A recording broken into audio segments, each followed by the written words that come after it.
Well, I guess not really. Welcome back. Hello, welcome to Crazy Hank TV. We are going to talk about Stranger Things season 4, and we have an all-star cast here for you. One is suffering from COVID, but he's going to try and push through it. How's it going, guys? Hello. Good morning, Papa. It's been That is over a year. freaky. I'm sorry.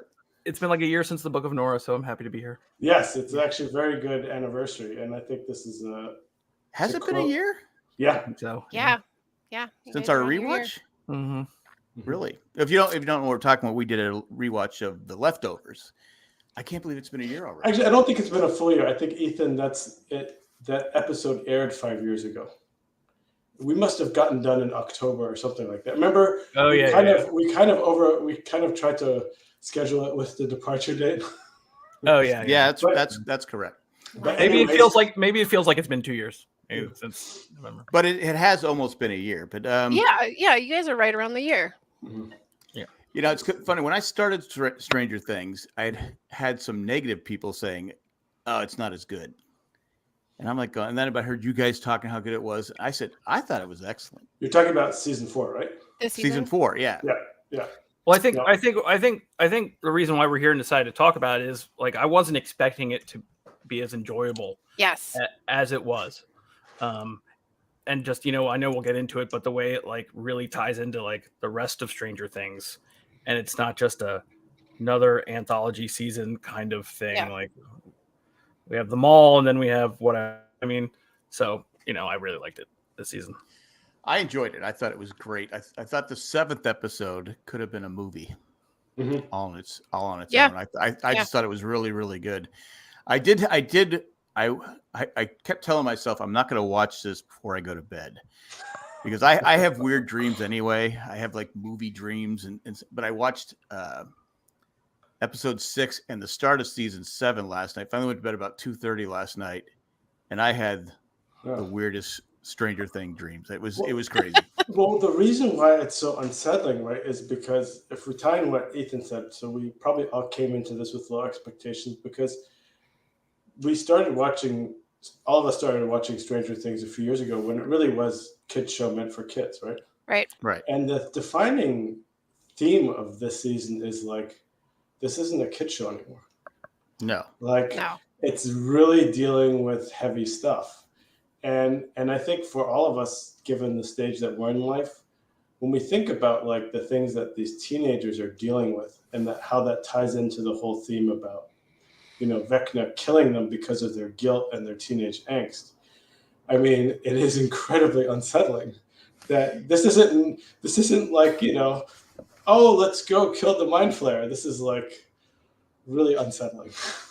Well, I did like that they gave a disclaimer at the start before the first episode because of everything that happened, with the schools and stuff like that. Because it would have been kind of a shock if they didn't. I mean, I don't know if everyone had the same disclaimer, but Yeah. And I wasn't even going to bring it up because people turn into something it's not. But I was actually more unsettled in the last episode with all the news with the last episode. And we're jumping around here. We should tell everyone we're jumping around the whole season. When 11 hears the things on the radio. Yeah. That was kind of more unsettling to me with all everything. Absolutely. But that's one of the great things about the writers, as unsettling as that is, and as awful as it is, this is part of what adolescence is for so many kids now. That idea is something that haunts almost every current day adolescent. So it definitely makes it more real than, say, I'm sure we'll touch on this more, but some of the 80s horror movies that this is being pulled from, this makes it so much more real than, somebody who haunts you in your dreams. Like, this is your reality. Right. And I mean, the tie-in of that horror, of what we see, on display already from the end of the first episode with Chrissy being killed by Vecna, and then tying that back to the human experiments happening in Hawkins' labs, right? Gives it like an additional layer of horror, right? In the sense that on some level, this is the result of some sort of scientific experiment.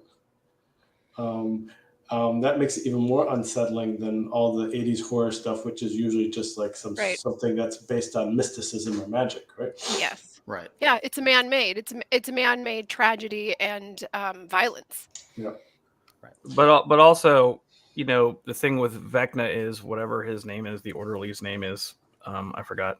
Like One. when you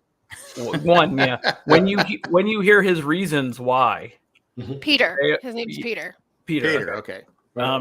When you hear his reasons why, it's like basically everything that you have a problem with from the time you're 10 to 15, and then high school kind of kicks you in the teeth enough to realize that life is going to be like that a little bit. But if you have all those powers when you're that young, the same thing would happen to you. Yeah. Because you're stuck in that adolescent teenage anger and life Yeah. sucks. Yeah, I got an 11-year-old, and I'm like, I'm so glad that you have no powers, because this would be hell. Yeah. Period. What I really like about Stranger Things is because usually when we're watching a TV show, we're trying to figure out what's going on and the twists and turns. And like I said, I didn't see the twist at the end. I didn't see that Peter was the son. Okay. Yeah. That was good. It took me a minute. It took me a minute. I got pretty far before I started catching on. I mean, and I'm sure, Jack, as that kind of exposition was being laid out, that you were doing the math, right? Yeah. Well, I in did terms of, notice does this make sense? when we first see them walk in the house, I did notice the kid had his head down. Right. And I go, why does he have his head down? What's going on here? Right. But I couldn't put two and two together because And it I was think such a twist that it was like, wow, they great. purposely make number one look. I mean, he looks young, but he could be like any range between 20 and 39, right? Right. So that the math ends up working. But the question I was going to ask you, Jack, given you are crackpot theory, Jack, is as you started watching, who were the people you were suspecting of being Vecna?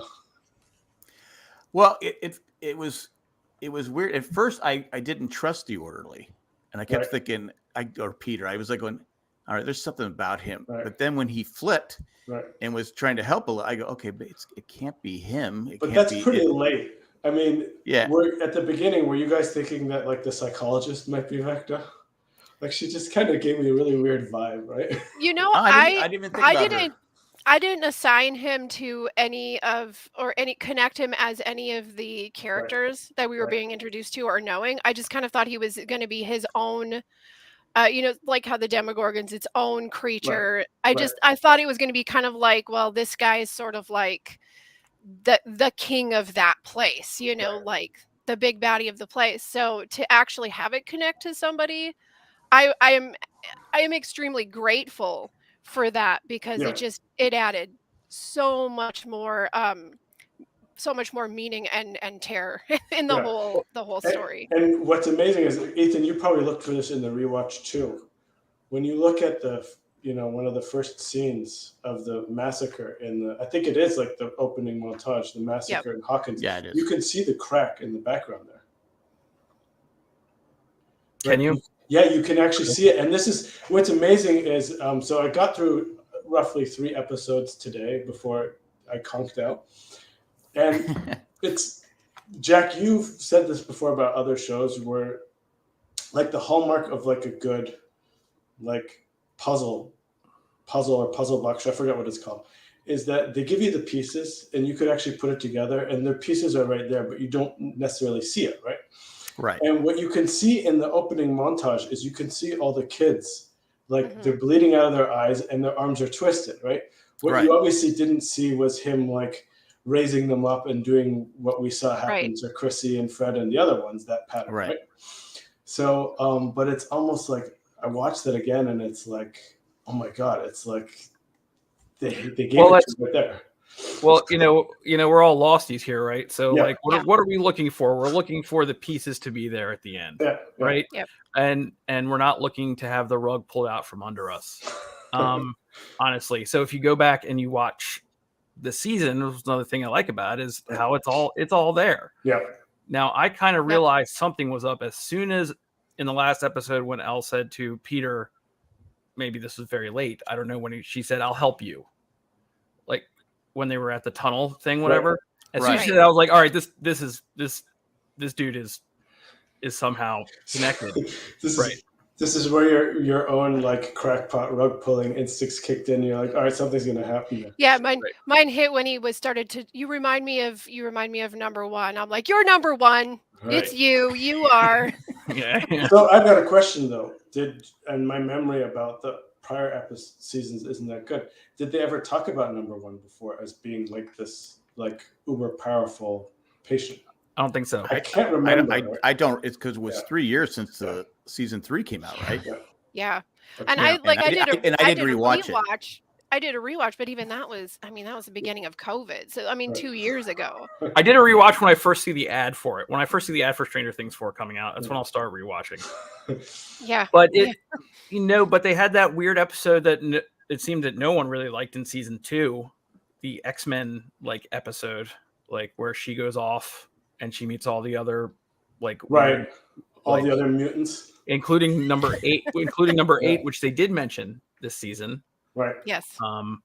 But they didn't mention the other numbers being anything in those. I don't think so. So for the music aficionados below me, Argyle and Jamie.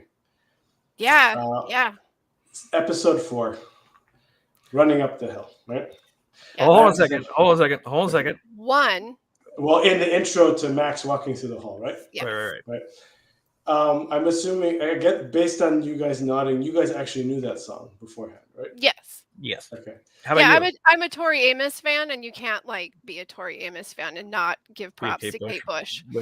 So I only knew that song via Chromatics because they did a remake, and then I was listening to the lyrics, and I needed to the way they sing was a bit so I needed to actually understand it. So I actually read it, and I was like, oh, this is a really fascinating song, right? And I immediately knew that riff, and I was like, oh my god, this song is perfect song for teenage angst. And the thing about it is, I was born 76. I was probably middle school around the time of, Stranger Things 4. I didn't know the song when it came out, neither did my older sisters. And the reason being, of course, is that the song was popular in the UK and probably not very popular in the US, right? But the way that they use the song... Cool people knew the song, Eckhart. Okay. Cool people knew. The way I'm with you, Eckhart. I didn't know the song. I didn't know the singer.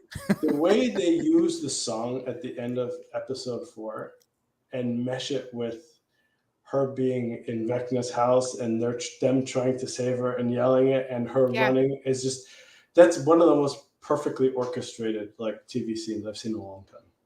Yeah, and it has really paid dividends for Kate Bush and her recording. Because what is she? It's up to number. Right? Yeah, it was number 3 within the first week of the release, and it's since moved up to number 1. But Jack, I have to ask you, how many times during that scene did you go back and forth about Max dying? I was thinking, okay, they can't kill her off. Oh my god, they're going to kill her off. No, they can't kill her off. Oh my god, she's going to die.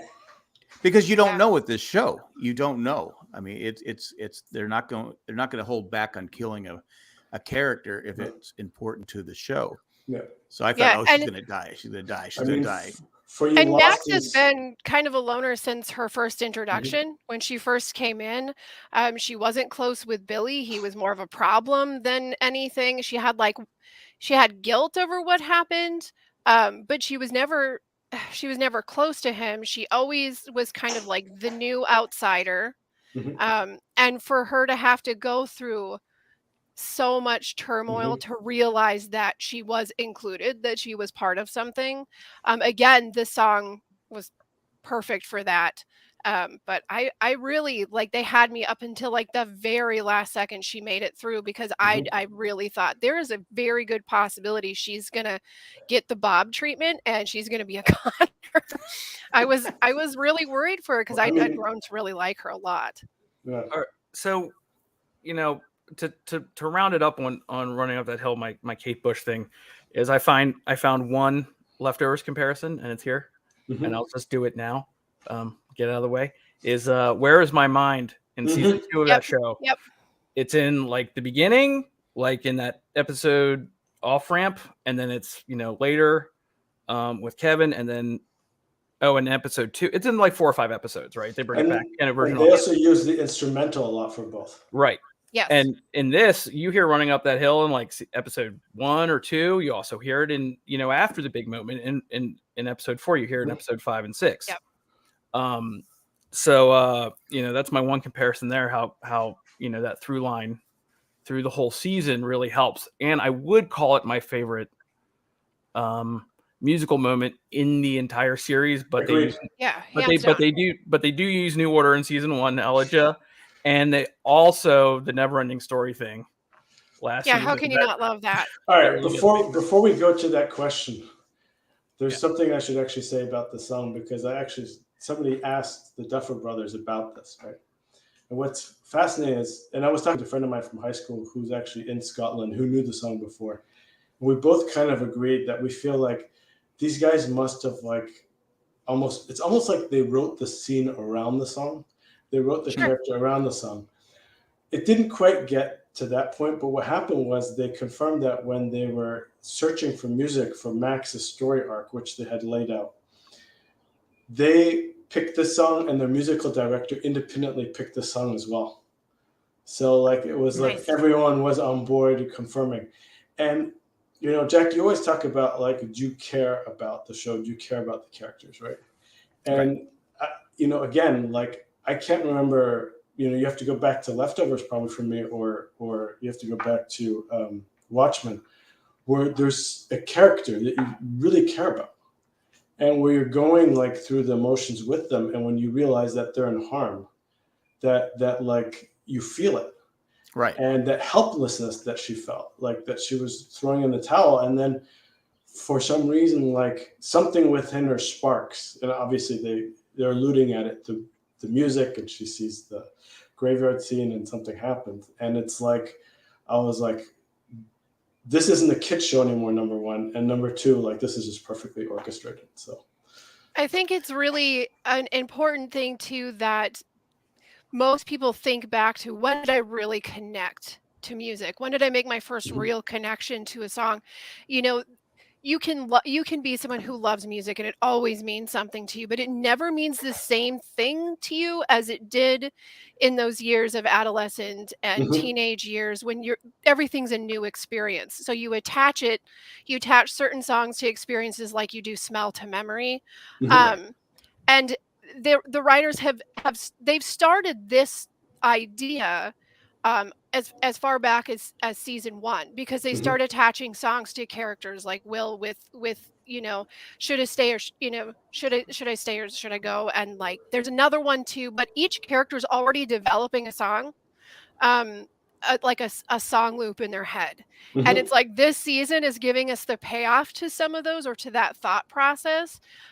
So you can tell that these people are big fans of music in general, but the idea of attaching your identity to a certain band or it's a amazing certain type of music. They make it operatic in the sense that the characters have their own leitmotif. Yes, absolutely. And that's actually something that I'm surprised our friends at Lost didn't do, right? Because Lost had very, very recognizable themes. Yes. But they weren't necessarily attached to characters. They were more attached to moments and emotions. And by the way, I did have to think about, in this Max scene, Argyle, in your honor, I did think about Not Penny's boat. Right. There was a certain I was are they gonna not Penny's boat us here? But it's that thing where it's you're talking about how it's getting darker, right? And we see this before. It's Harry Potter. It starts out for kids. I just rewatched it with my son, and man, it gets real dark. And yes, it does. And I hate to transfer, but I'm going to transfer over, man. I ever since the beginning of season 3, my Netflix avatar has been Steve in his hat, right? In his scoop. So, and I went to change it for Steve season 3. They didn't have one. So I didn't change it, because I'm not going to be not Steve, because, self-realization, I'm Steve. You should never be a not Steve. Right. So I'm really worried about Steve. Yeah. Steve was, that was, and it all goes it together. Like I'm sitting here judging the binge versus the week to week of it all, right? And like, I'm so glad that I got to see what happened, kind of, to Steve after that last episode 6, after that, cut to black, after he's getting eaten by these bats, and they show him he's wounded, and him and Nancy are still the Upside Down, and I'm starting to get emotional here because I don't want Steve to go anywhere. Yeah. We like Steve. Such a good. He's having such a great thorough arc. Like there's just like this redemption thing that's happened with him, and he's a Lost character. He's a character from Lost. Because he started out as like full blown Sawyer, right? Like just a total, just an asshat who has a point to prove, to somebody who looks out for everybody and being a caretaker. And a constant theme with him of being a babysitter. Newsflash: 80s movies were filled with babysitter mentions. Well, the classic line, Jamie, of course, in Goonies is, and this is the character's emulating. He's emulating Martha Plimpton saying, "I feel like I'm babysitting without getting paid."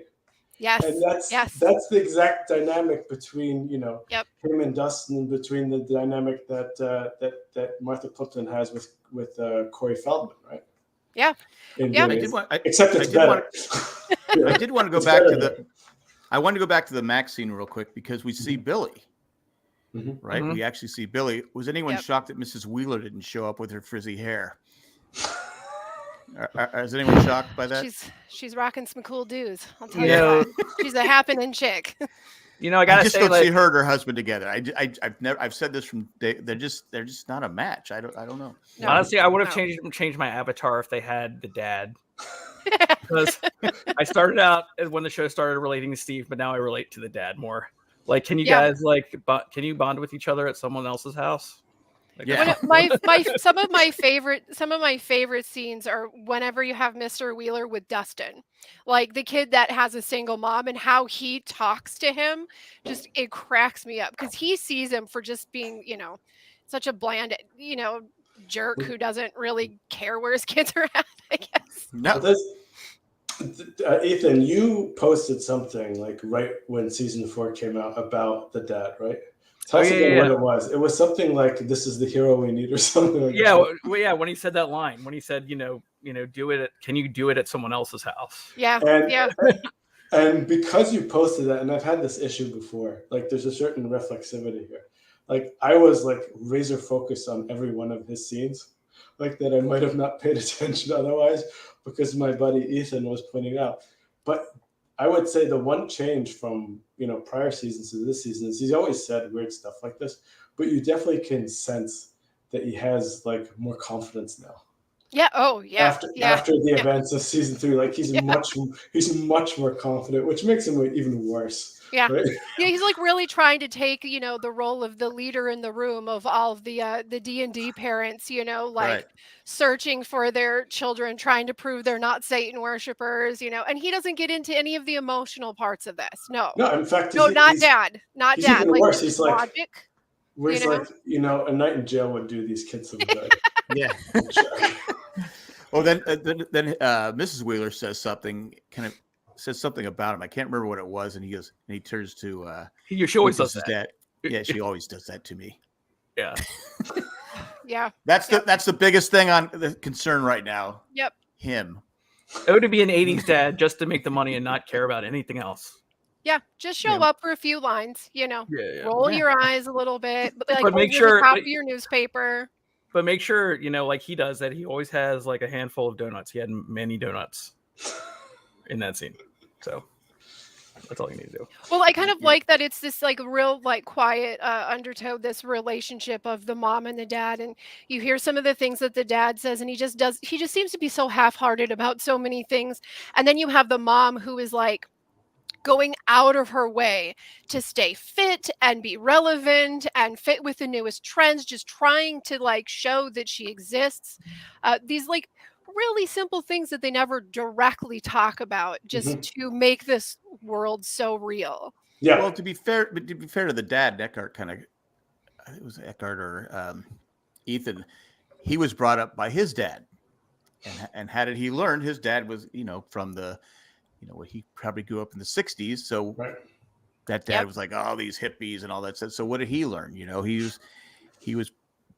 learn from your parents, right? So he just, of course, times are changing now where the dad is more involved with the family and stuff like that. Where, like I said, my dad went to work.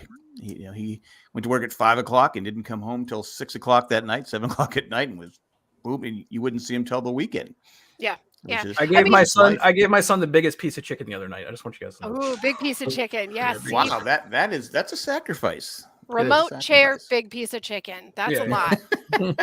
I'm not giving my remote and my chair. So speaking of dads, we have to talk about Papa.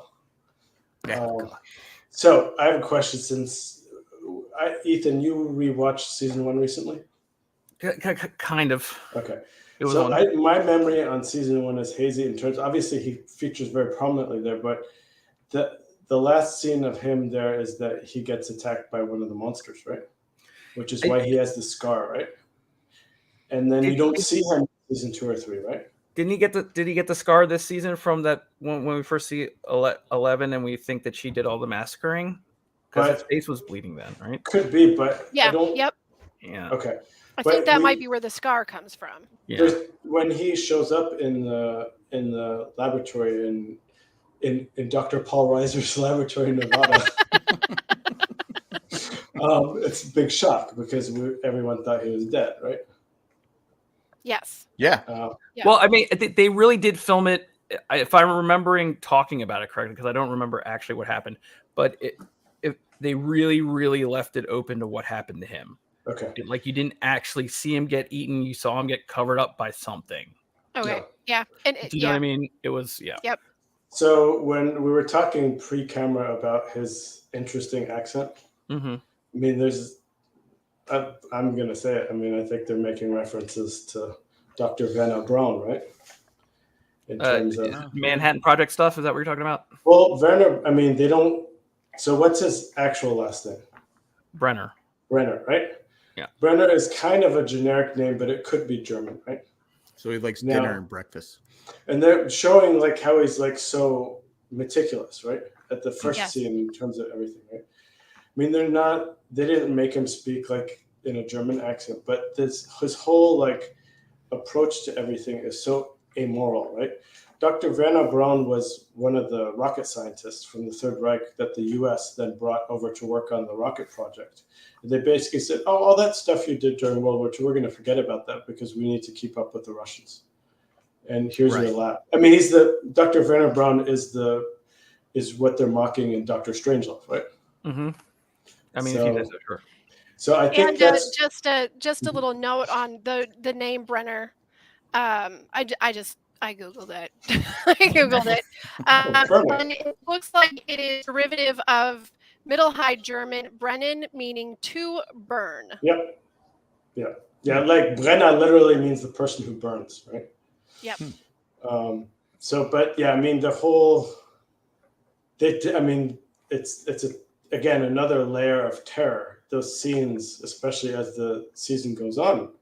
And to be blunt, I mean, I don't think in any of the prior seasons they actually showed how the laboratory operated, right? It just kind of starts with 11 escaping, right? Yep, exactly. So that when they're going through it, and he comes in, he's like, "Good morning, Papa," and they're all like smiling, and it's like he's almost like a cult figure to them, right?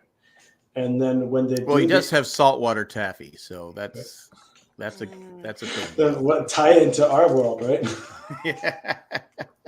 But when he does the exercise with them in that room where they're wearing the or eventually collars number 2, but they're doing the exercise to like brute force.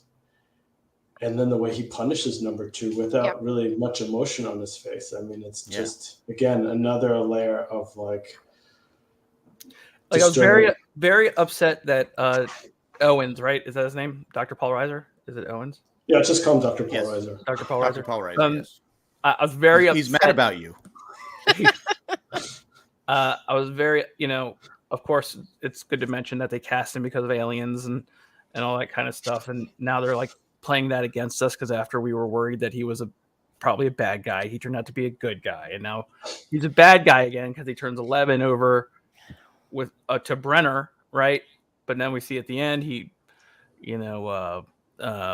expositions us into saying that he's given up so much and he's compromised his morals and his family. Yeah. To do that. Yeah. I was angry that he didn't I guess he couldn't have any other way, because if he said for her, listen, we're going back to Brenner, I'm sure she would have been like, no. Yeah, Yeah, no, I- she would know. Yeah. Well, because when she first sees him, she runs. Mhm. Yeah. Well, it's again, like if we take a step back and we think about teenagers watching this now, like everything that we just discussed about, like the amoral nature of scientists doing human experiments and justifying it with, this is in the service of something good, right? Because, Dr. Paul Reiser says, if we don't do this, we turn you over to the military and they basically kill you, right? Yeah. If you want to save your friends, we need you to get your powers back, kind of like that. And we see how the military treats that one guy. Oh, in the box, right? Yeah, I mean, I in fact, it's funny. I forgot all about him. Right. Because they came back and I go, I forgot. I go, Jesus, man. It's just like, yeah. And he said he would give her up on the condition that they wouldn't kill her. Right. So they obviously this military versus corporation side,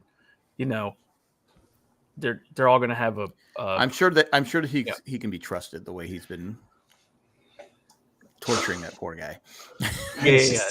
Solid. There was a lot of torture in the show.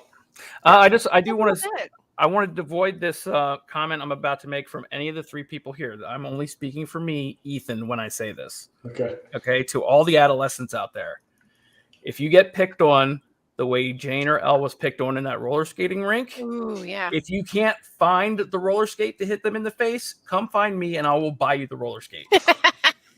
That was a tough one. Watching that with my kids, because I had to hold back, like, yes. Like, I didn't hold it. Had to pull back on that a little bit. I enjoyed it. I was frustrated with Mike during that whole scene. Agreed. Because it's like, okay, Mike, you're like 6'10" now.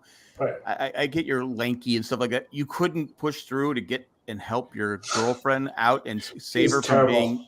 I go, come on. They've been better off if he hadn't seen anything. Mm-hmm. Agreed. Because I didn't like that scene, because I go, there's no way him or Will couldn't have got through the crowd and saved her. I mean, I understand why they did it for the scene, but I was like going, all right, Mike, you're a downer anyway, but you're really bugging me right now. Don't forget, Mike's been an asshole for 3 seasons. It's true. He is. Yeah. He's along for the ride. I mean, he'll do what he has to do. But he's his dad. There it is. There you go. I think we can doing all how agree. he was trained. You get 10 points, Shaq. We can agree that the California storylines that involve the kids are probably the weakest part, and that once 11 gets to Nevada, that her story becomes really interesting. And I mean, it obviously by giving her backstory, the whole picking on stuff in high school has more context, right? Right. Sure. But the Mike stuff is just it's really like it's awkward, but that's probably the point of it, right? In the sense that it's like this whole notion in the 80s of long distance relationships and stuff like that, and writing letters and I because think you don't have FaceTiming, you don't have texting, you don't have the long things distance is really expensive, and you have to do a lot of extra chores to earn it. Yeah, because you just can't get on the phone and call, because if you make a long distance phone call, your parents are like going, "Hey, why is this? What's this call for $1.98?"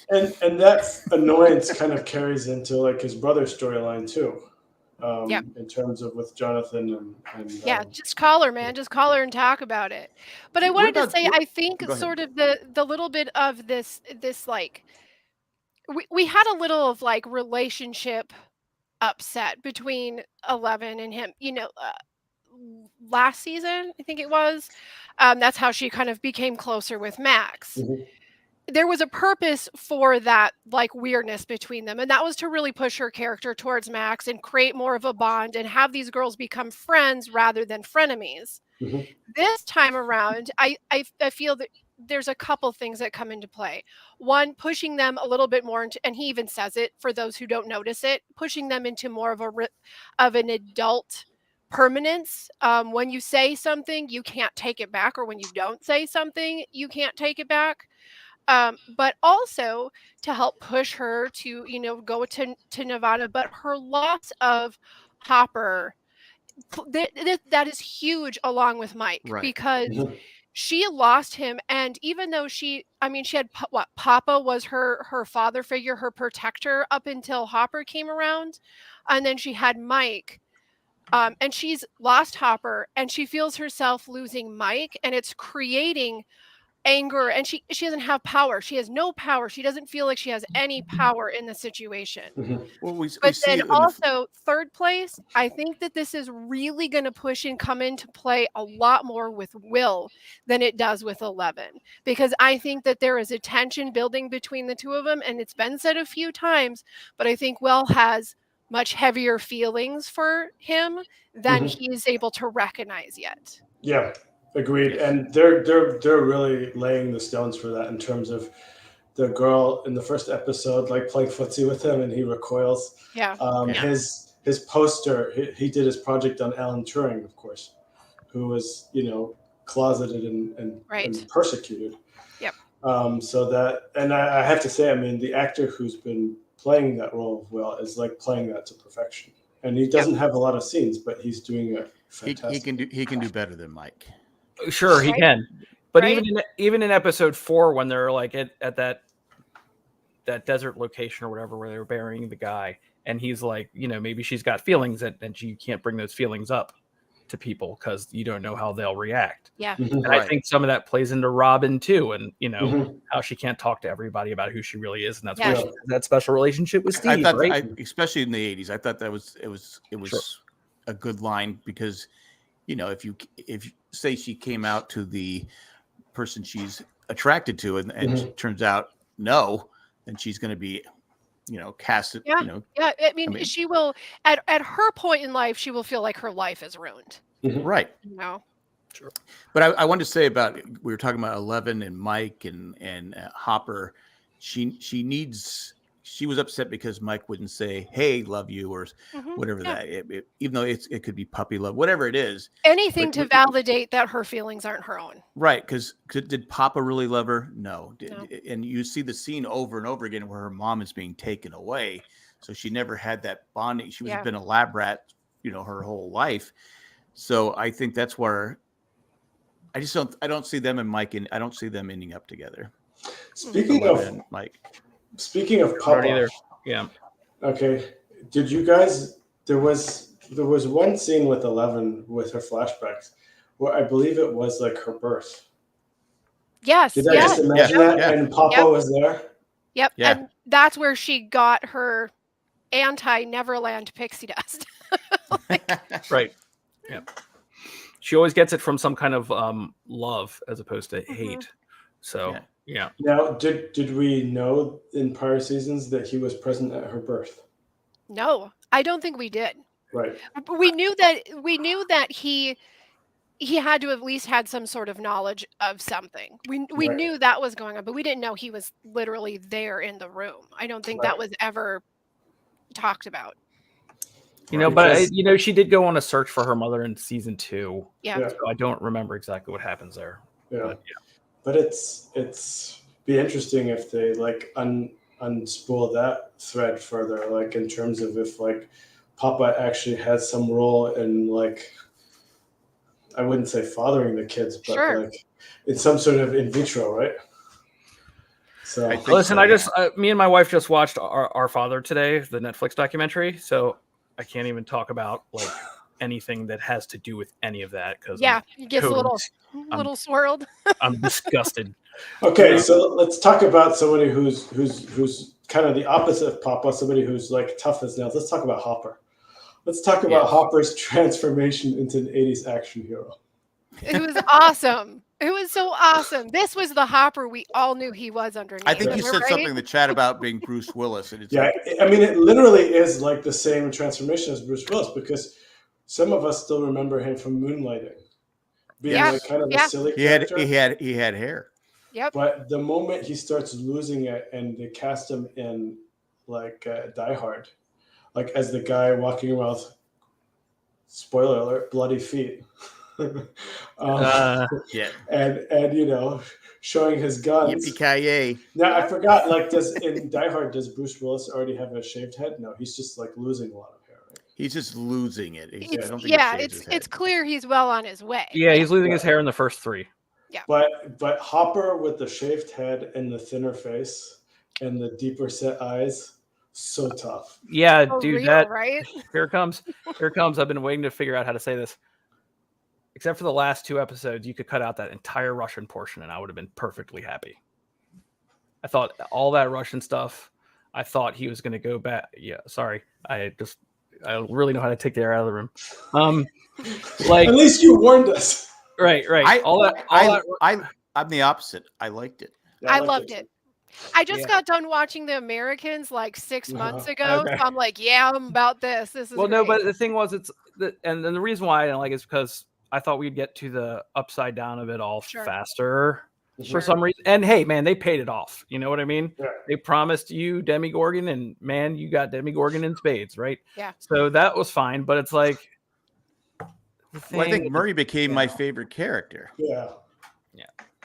I So- mean, I just enjoyed the whole, Murray being the, hey, man, they're karate funny. expert. They're funny, and I'm not watching this show the very first season unless I don't know how they're going to get out of Russia. Yeah, I mean, Well. it's a big country. and that's the thing. I see You them wanna know what? waffling. I have a theory. It has something to do with the upside down Huh? because we've seen that we can move around, right? Oh, We can yeah, pop up right. in different locations. Well, Yes, I like that's that. true. Yeah. That's true. So you have the theory that maybe the reason that the way they got there originally in season 3 was through the Yep. upside down. Well, Yeah, I think so. Well, I that's how think he got there for sure. Yeah, it's definitely how he got there. I really loved that whole build up, and this is why. Not just because of what we saw, but the underlying reason that I really love that is because we had a Hopper from season 1 through 3.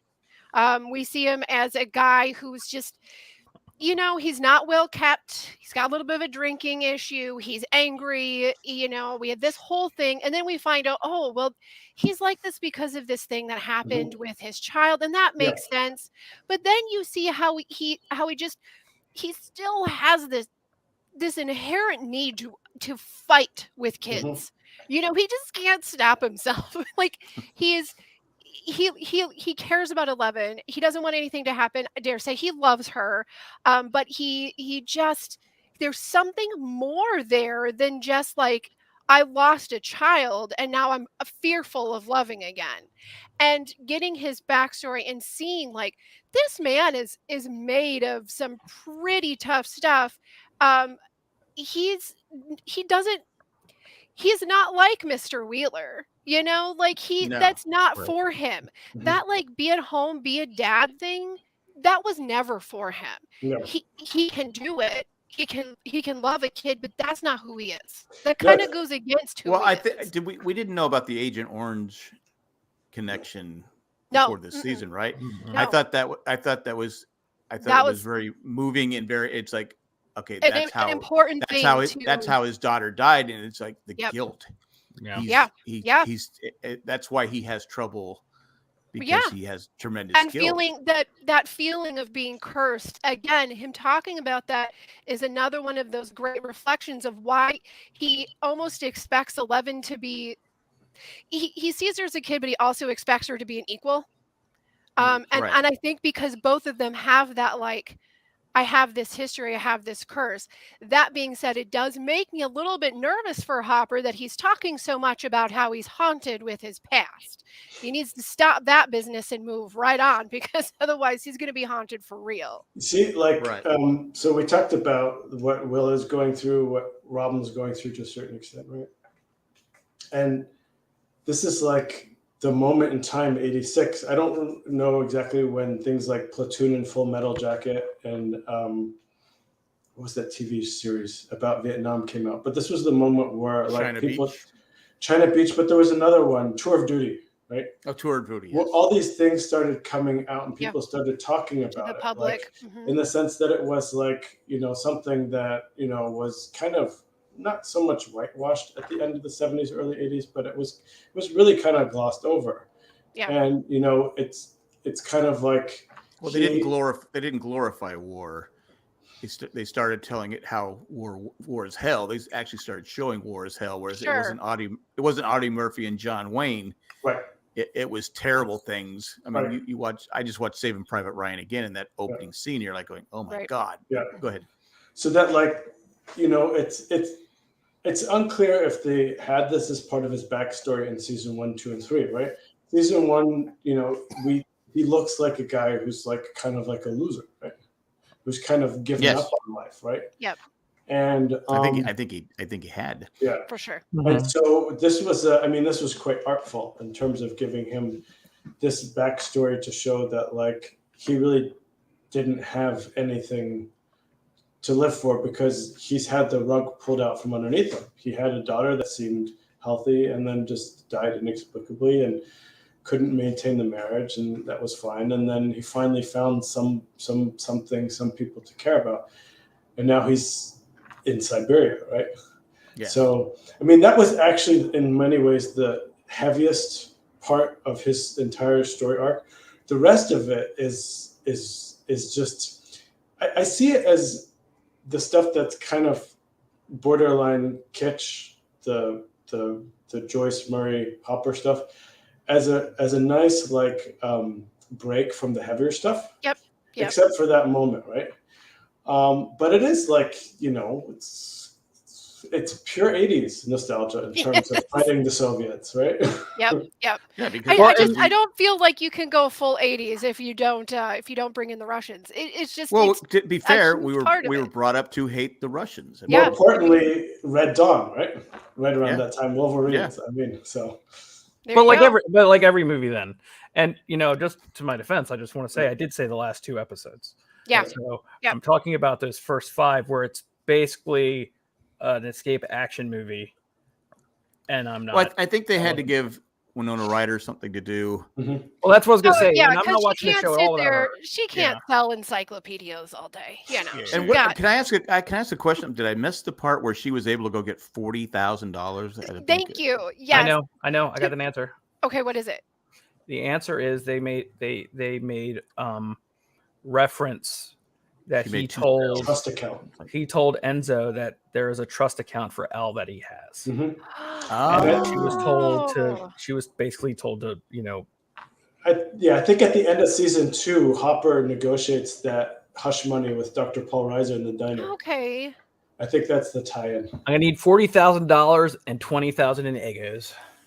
Because That's a I was lot like of going, Eggo okay, stock. where did Love it. Joyce get $40,000? I'm like going, Yeah, I- that is a lot of money. But I think she also that they made mention of the count, but I think she also got a hookup with a job and money from Dr. Paul Reiser. Yeah, I think it's like witness protection, right? Yeah, because he's the one who he brings up, throwing him out there for being, safety reasons.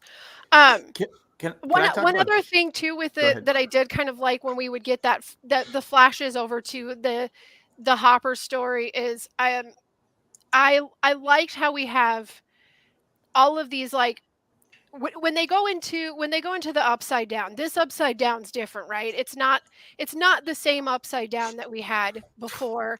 We have a lot of, like, red light, warm lighting.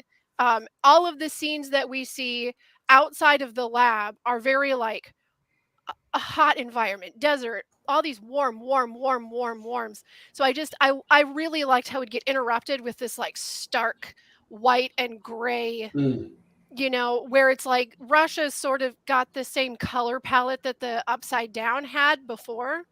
It's just something I noticed that I don't know. I really liked the flashing over from these deep reds to this gray light. And they really played with that with the light bright scene in the last episode. Like Yeah, when they're going between, and we need to talk about that too, the nature of the upside down and its time situation, that's kind of a big deal. Do they still sell light brights? Is that They a do. thing? They do. Okay. I'm sure they cost. It was a cool toy when I was a kid. Yeah. thought it was the Oh coolest man, thing I in the loved world. it. I loved it. It would have been That a and my lot munchie cooler. cheese. Yeah, it'd have been another just shout out to the the Ewok Village cartoon. Yeah, I right. saw that. Thank you very Yeah. much. Just made my day. I wanted to talk about Steven Spicoli. Not Steven Spicoli, Jonathan and Spicoli. I do Do want we- to talk about Fast Times at Ridgemont High for a second because I Yes. related so much to that Yes. conversation. Yes. Do we like much. Spicoli? Do we like Who I are feel like Okay. Ethan likes him. Argyle? Ariel? Yeah. I relate to him. Yes, of course. Yeah, I like him. He's like that guy that's like, listen, he needs you need a sounding board. He's the sounding board. Yes, Like yeah. it's not just cool it, man. He's Slow definitely down and think this through. And you got to have that scene with Murray, like in the risotto, like you know what I Yeah, mean? yeah. You gotta- Who's this guy? and Winona Ryder acting like a mom that's never smoked pot before, you know? Yeah. Yeah. mhm. Because Yeah. Jonathan, I don't know if he was acting or it was makeup. He looked pretty much stoned through the whole every scene he was in. I always call him Norman Reedus, like 102. Oh, okay. You know, Yeah, there he's you go. always a Yeah, bit squinty eyed, and That's just his face. he's just like it's just who he is, man. You didn't like him, Jack?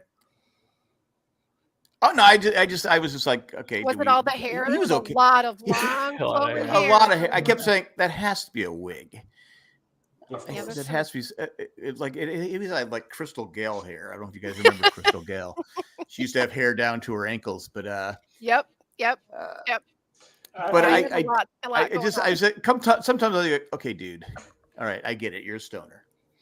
And it's- He's a again, stoner it's who like- likes pineapple pizza and will defend it. You know. Don't hate. Yeah. I don't Yeah. hey, I love pineapple pizza. I'm cool with Yeah. that. Those scenes were of them getting stoned are an integral part of the 80s Yeah. canvas, right? That's right, 80s for sure. Yeah, just the 80s. No other I time. mean, yeah, well, anything. Well, but- in a van.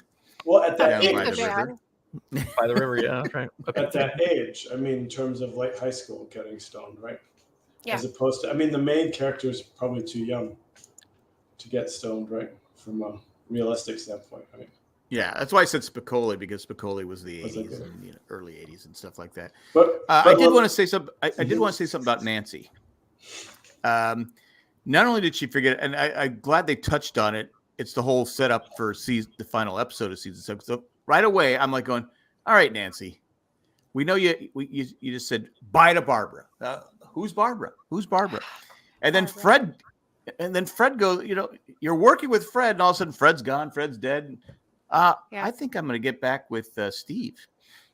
It's like she just has no. She's her dad. She's her dad too. She It has. turns out, newsflash, everybody is Mr. Wheeler. And that's the twist, and that's my crackpot theory. At the end, it's all Mr. Wheeler. He's So when they said, I go, there it is. That's why you should be dying, Barbara. Nancy, because you're just heartless. She just But she's this is- joking and she's worried. Okay. She's worried about Robin hooking up with Steve, and she goes, well, we're just friends. And stuff But how about this crackpot theory since it stopped at that point, right? Like, shows Barbara, right? But yeah. Nancy's not freaking out so much, right? Well, she Yeah.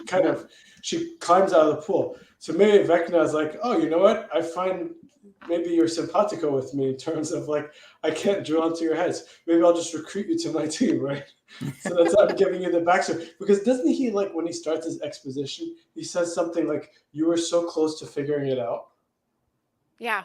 He Yeah. says something like that, which is weird too. And I'm sure we'll get the explanation for that once, we get well, to we that. need to dive into this Robert Englund scene at some point because they really did a good job. First of all, having Robert Englund in the first place Yeah. Was right, awesome. Oh was my God. amazing, and the fact that they are doing a dream thing with Vecna, of course, ties it into Nightmare on Elm Street. And that first scene, our first Vecna death scene with Chrissy, like the second it happened, I'm like, Johnny Depp flashes on the ceiling, like yeah, totally, but Totally. the fact That's that, like an 80s saying. huh? yeah, You said poltergeist, throw them on the that's- ceiling. That's a great 80s You know, saying. if you want it to be scary, they need to be on the ceiling. It's Dancing on the ceiling. totally rad.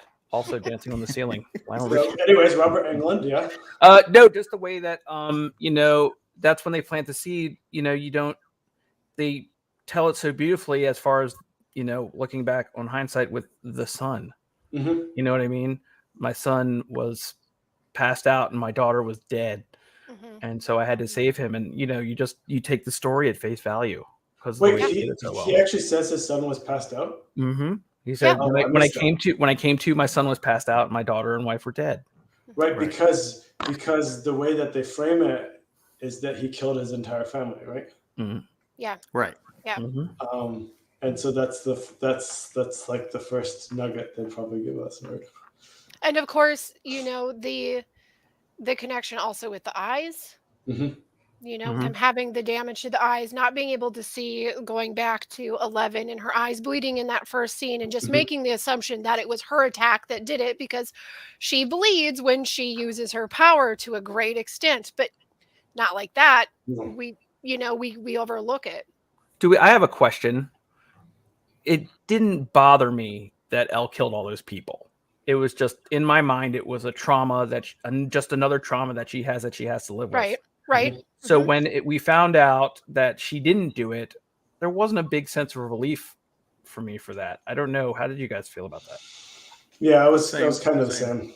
I had a little bit of relief there because my biggest concern was that maybe not all the way to the end, but for a while my concern was, assuming that she had been the one who did that all of these things that were happening around her and getting bullied by these kids and having the heartbreak and then not knowing where she belongs at this, and then on top of that being like, again, we are drawing from 80s horror movies, and over emotional adolescents create poltergeists and all sorts of problems. So if anything, Vecna, that was probably the only thought when I thought about what Vecna was maybe some thing that she was creating. Not the way that it happened, but Right. but this idea that she's done this before, she doesn't have a memory of it, she's wiped it, and it's gonna happen again. Is it gonna happen to her like group of friends, like the people she's around? So there was a little bit of that there. So I guess there was a little relief from it. But one thing I did notice when she was faced with him at the end, just a side thought, I love that room where she has every interaction with him in her memory has that rainbow wrapped around it. And remember when she went and visited her mom and it was like the repeat imagery was that rainbow on the door?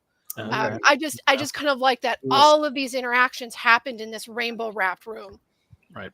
I like in the beginning where she's reading the letters she's writing to Mike, and you're saying rainbows and everything's perfect in the world. She has all these great friends, and the friend that she says she has, I can't remember the girl's name. Erica. Horrible. Scarface. I was going to call her a bitch, but I didn't want to say. But she, it turns out it's exact opposite. And Will's like going, what? But I just thought that was well done too, because then she's not well liked. She's bullied. I mean, it's just and then she does that, and then nothing happens. Yeah. I also like these little notes of her character. I don't know if you've noticed it, but like her hair, the way that her haircut is styled, and the way that because remember the first 2 seasons with her, she didn't have a lot of dialogue because she was kind of like learning how to talk, really. Right. That's true. Yeah.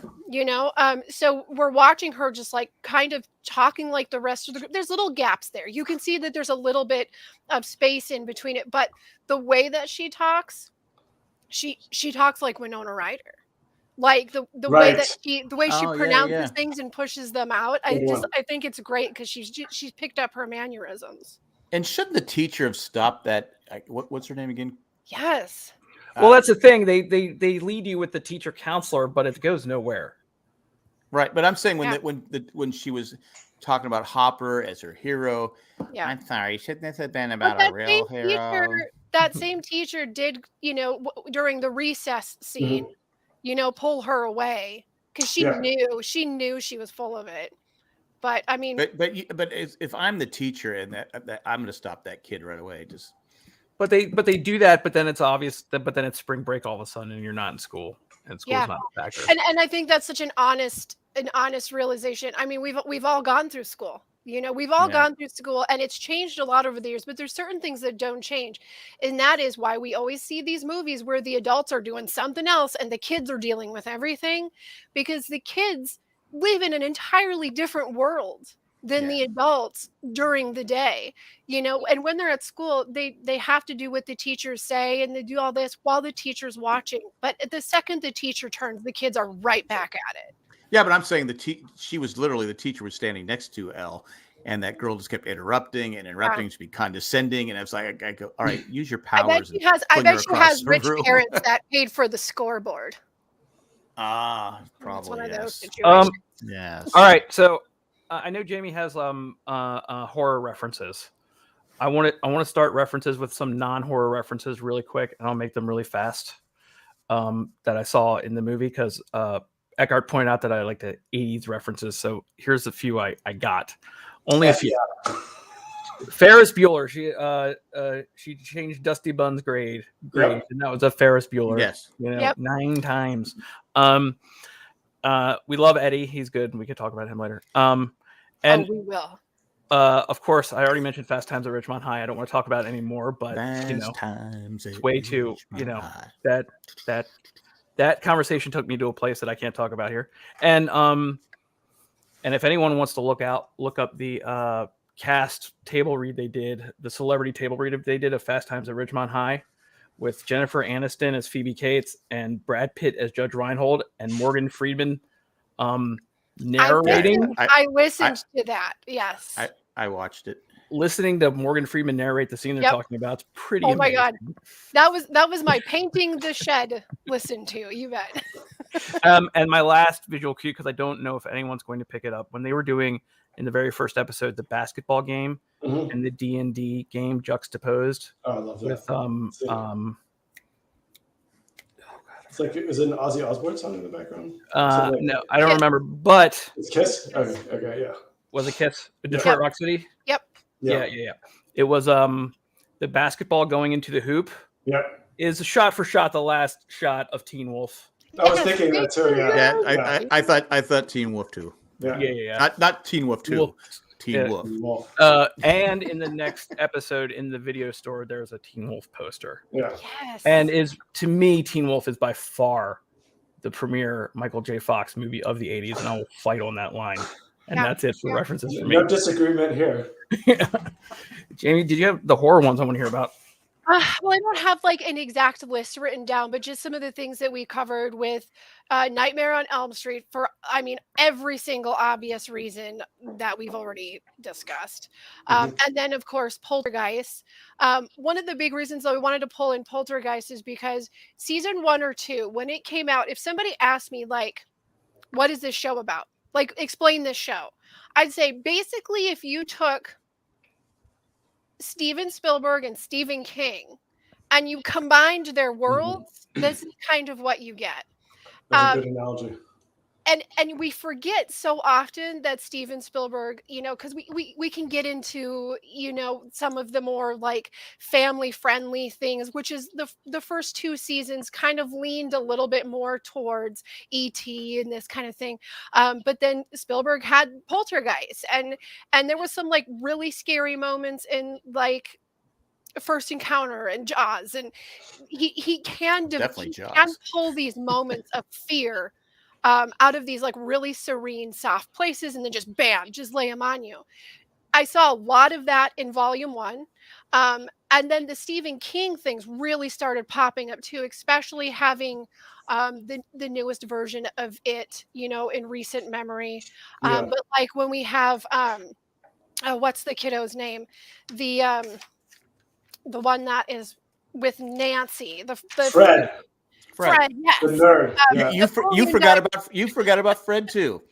Fred, when he's walking around the trailer court and he sees all of the corpses coming forward, and there's still a lot of reference being pulled from those 2 writers.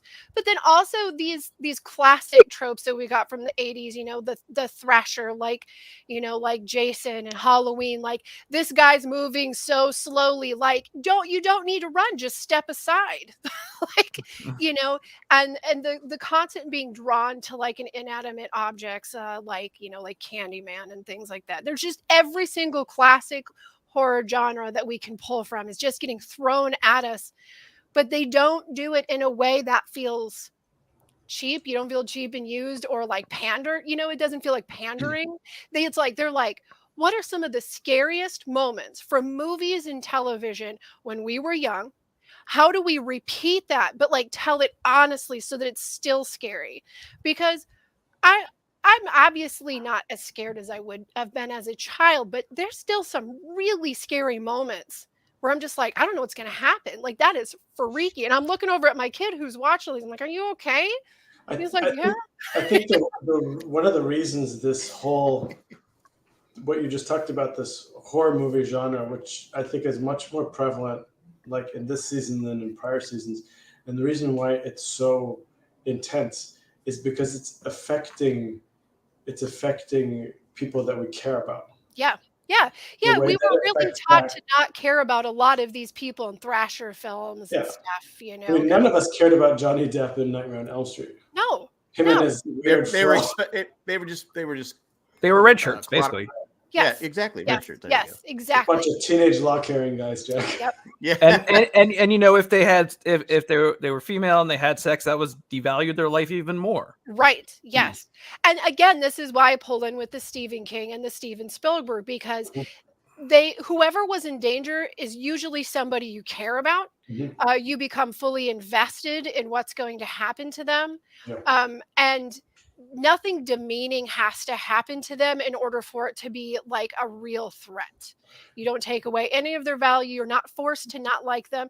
Even Billy, we didn't like Billy, last season. We didn't like him. But what happened is that he comes in and plays this huge role in changing their fates, like all of them. And it's still occurring with Max. Like, it's still there.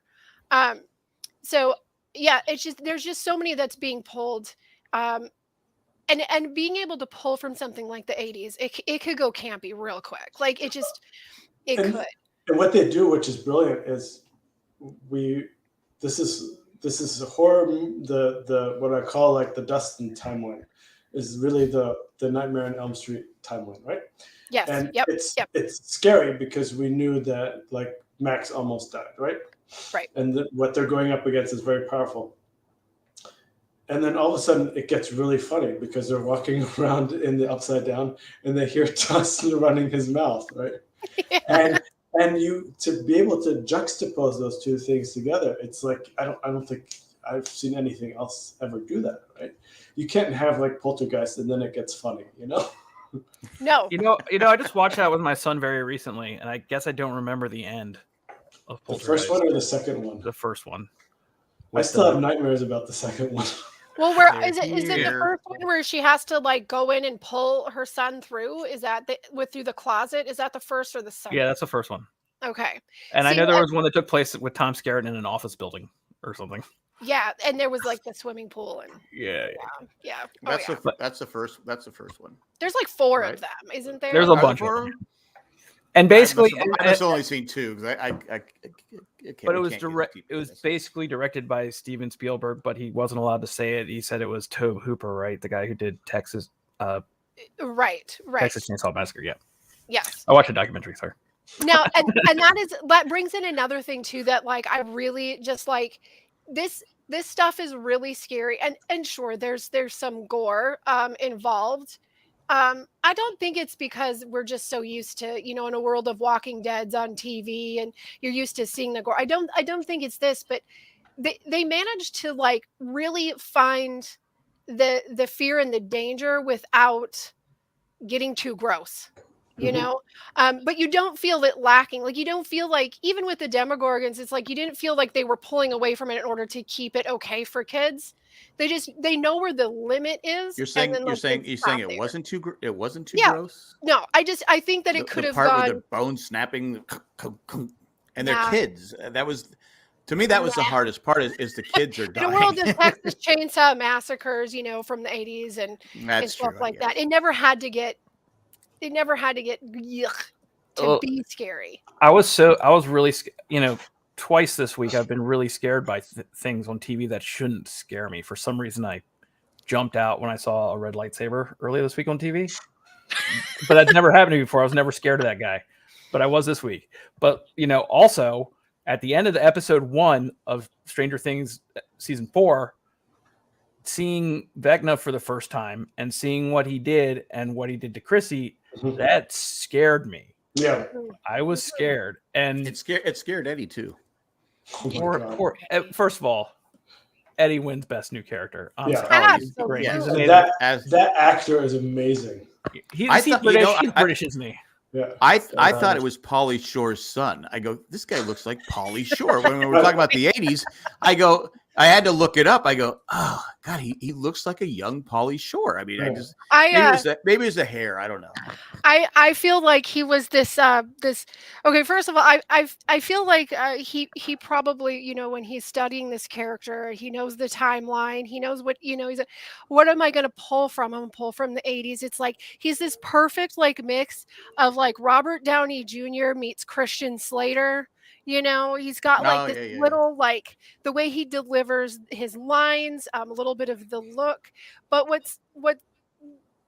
I loved him instantly for 2 reasons. Like, one, because his opening scene, like he got the Cramp song. You know, I was a teenage werewolf. Like he got that song, and then the first lines that he reads are from that newspaper article, which is talking about D&D being a satanic cult.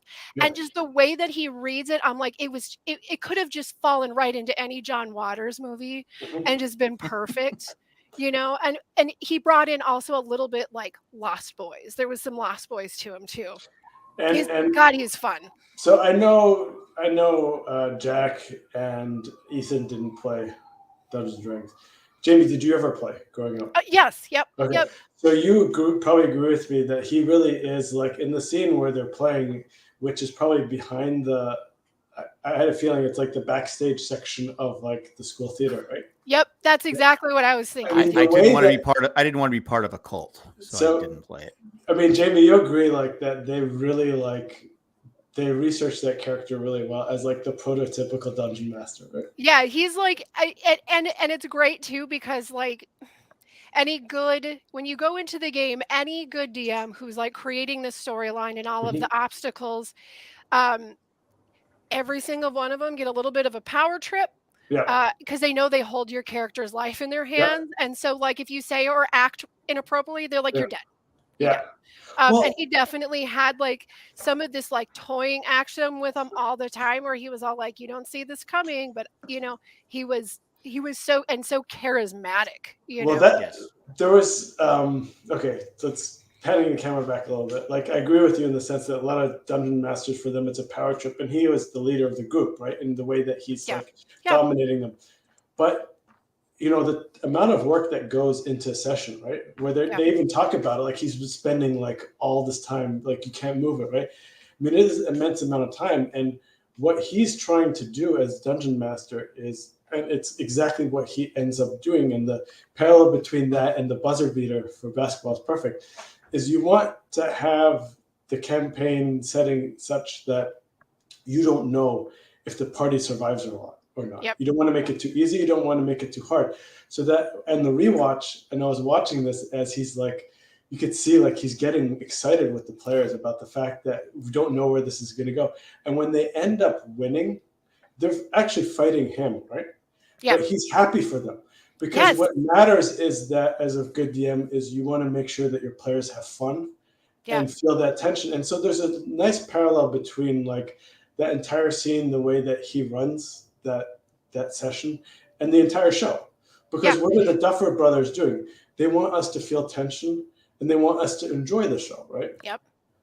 And the loyalty that the loyalty that a group of dedicated D&D players with any specific campaign, as you're saying, if you were a good dungeon master, like you want people to feel the ups and the lows, and like you want to feel proud about survival and success, and because it's like writing a play, it's writing or directing a play. You're moving your characters in different positions, you're writing a story, and it's so great because this character, like he looks tough and scary, like Chrissy said, I thought you were going to be mean and scary, and he's like, well, I thought you were going to be mean and scary, this illusion Mhm. that he presents, and he uses it to like grab all the little ones that he kind of sees as being like in need of protection, but he doesn't do it like in a jock bully tough guy. It's like this, who you are is like way cooler than what they are, and you need to realize that. And uh, I love it. on top of that, like and this is how the character is written really well. He admits that he's a coward, Yep. and he does it all the way from the beginning. In the sense that in that scene where there are only 2 players left, he says, "There's no shame in running," and he smiles. Right? He's kind of mocking them, but he's talking about how he would do that in that case. Yep. Right. The one thing you guys need to know also about what makes that scene so intense is that in addition to this being like a dramatic story, and the role of chance with rolling the dice, as you start losing life and hit points, it's very similar to gambling in the sense that you're closer to your risk of ruin. Like it's like gambling on the stock market. You're scared about like losing your money. So that impacts your judgment. So when you saw them like call the timeout and you saw how like enervated Dustin was, right? I thought this was to the death. And it was fantastic just the way that like that he might have been like as tense in that moment as he was later on in the series when they're actually dealing like with Vecna and the underground, because it's just such an intense moment. Well, and I love it also buys him the ability, not just because what he witnessed, obviously, but when they came to him, they hunted him out, just like he plucked them from being in this like world where everybody was judging them and thinking poor. He gave them some sort of strength in it. They went and hunted him out, with the loyalty that they had with him, and the realization that these people that I've taken care of, they see me for me. They don't see me as a cult leader. They don't see me as a loser that's had to repeat senior year.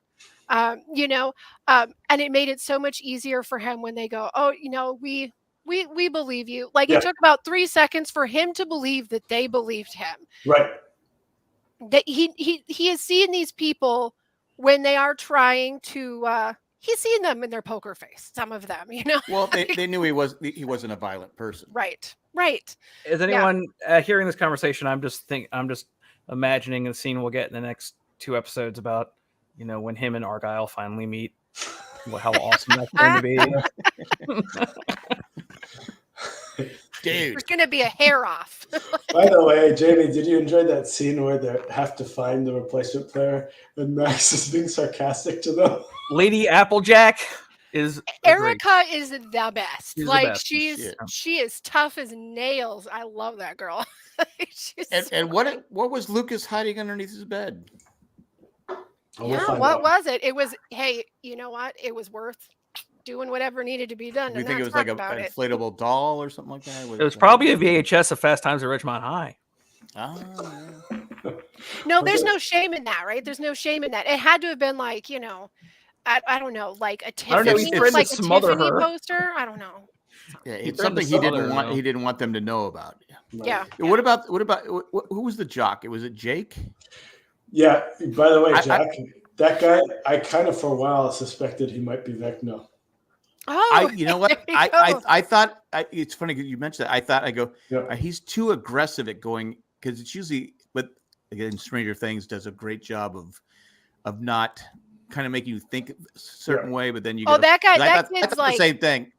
Yeah, that kid's a politician, Like, well, I mean, he's a Skull and Bones Club. Yeah, I thought the actor did a great job because he had at least 3 parts where he had a lot of dialogue. But that's the pep rally, and then at the where the cops are talking, and he just gets up there. No, it's devils. And okay, I know Jack and Ethan haven't watched Twin Peaks like I have. Jamie, have you watched Twin Peaks? Not enough to be able to pull the good references. The cop scene is actually like an homage to at the beginning of the series when Laura Palmer gets murdered and the cops interview her boyfriend, her official boyfriend, right? Bobby Briggs in the library, and he gets like all worked up.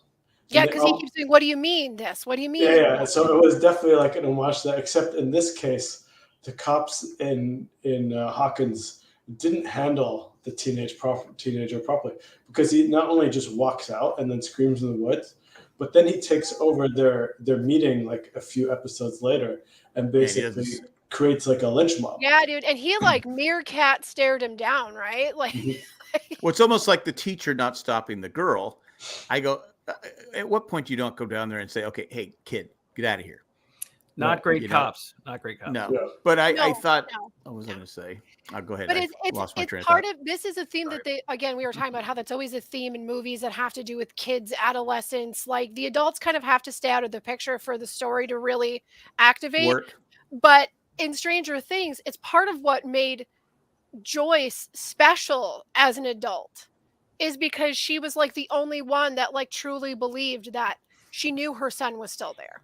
Right. No matter Right. what anyone tells, she understood the kids, you know, as like she lived kind of out of the way from everybody else. She was kind of looked at like, but she's the one who understood the kids. And they you know, again, this is the same kind of situation. You have all these adults that are like, like everything's fine. Let them go to jail. I like that they did the Dungeons and Dragons and brought up the, you know, the cult type stuff, because that was actually, you know, that was real. I mean, that's not something that was just make believe, because it makes it believable when Jake is talking about, you know, because everyone's reading this thing about Dungeons and Dragons being, well, here they are. But the thing is, it's actually an interesting case, because what happened was that in reality, what happened was that one member of this campaign died like in the sewer. He was like looking for something, right? But there wasn't like some sort of like satanic ritual involved, right? Right. It was like it was literally like what these kids are doing in Stranger Things. He went down there with a flashlight and then he got like trapped in a storm drain or something like that, right? But it got blown so out of proportion that one of the first times I remember me as a child, without social media. Exactly. Me as a child hearing about it was that my sister was saying that like, oh, these people were playing this game and they believed in the devil, and then they ended up like killing each other, where the reality was actually much more benign. But it spread so far that like that's what that article that he's reading, like they're laughing about it because it's like, no, this isn't what we're doing, but that's what everyone believed. Right. Yeah. Right. Yeah. And it feels like every generation has their own thing that parents get like really fearful of, that maybe is not you know, nearly so not so evil. You know, evil getting thrown onto everything you don't understand is a pretty common problem. But Well, I mean, it's, and then also like it's kind of like when Lost Boys came out, it like got a lot of Midwest. I don't know so much about the West Coast, but in the Midwest, it created a lot of uproar, because suddenly anybody who dressed like Eddie or anything like that, like it gets all involved with this like evil, the sense of evil, and the parents are only paying attention to the ones they think are part of this evil thing. And meanwhile, the kid that's got the slick hair and the ability to talk to crowds and gets good scores on whatever sports ball team he's back now. is back now. Sports ball team. Sports ball team. So Yeah, Jack, that's what people call sports when they're trying to talk down about them. So Jack, Okay. I'm going to say that they're going to give Dustin the line "Death by Stereo." That's my crackpot theory, and I'm sticking to it before the end of the season. No, it's actually disturbing to me. I mean, it's kind of a throwaway scene. I'm probably reading into it too much, but the way when that guy goes into the town hall meeting and he starts talking about all this stuff, you know, being a, you know, linking it to Satan and religion, right? Mm-hmm. And he basically creates the lynch mob. And, you know, we've already seen him and his friends like beat up those other D&D players. So right. It's like the band. Yeah. And at that moment I was kind of like thinking, it's like, oh my God, we already almost saw Max die. Like, yeah, is this going to get like really like too close to home in terms of, well, you could see the worry, how the parents yeah, were worried. I mean, they're looking around at each other going, okay, you know, especially Dustin's mom, She had terror on her face. She's a gem, isn't she? Just a gem. Yeah, She's just she was such doing a great loving acting, mama. great acting without saying anything. Yeah, You and could tell she was like, Pure And news. the idea that when they were out at the lake, and he saw his own teammate get dismantled while hovering. And rather than going like, oh my God, something like, what was that? He just jumps to his logical conclusion that, see, I told you that they're in league with Satan. So it just like really fills him with this cause and belief that he's not going to let go of this Yeah, conviction. and you would think he would say, okay, if he killed my teammate, why didn't Eddie kill me? Right. Yeah, but he wouldn't, because he's like, he has to confirmation bias, Well, I mean, Absolutely. it parallels some things we see. I'm not going to get too deep into the parallels of what's going on today, but there's no thinking. There's just. I think it's pretty clear they're making reference to that. Yeah, absolutely. And I also just kind of want to mention the one guy, I kind of loved it at this whole town hall meeting. He says everything he has to say, makes dirty eyes at the cops, and it's just silence. And then just like the one guy gets up, like looks Ethan at him, gets it. looks at his flyer, just like walks out, and is like, well, Was I that the don't guy know. from It was Sons so of funny. Anarchy? I don't know. Was he going? You heard him like, we need to join a lunch mob, or was like, you heard him, he's crazy, we're leaving? I know. That's what I'm like. Yeah. I think we were just left to kind of like that. Yeah, that's one of the us big. at this town hall meeting. That's one of the threads they left. Yes, Right? yes, Like- yes. Yeah. Like the last time we see them is in an episode or two before the last one. Where does the mob go? Well, we'll see them.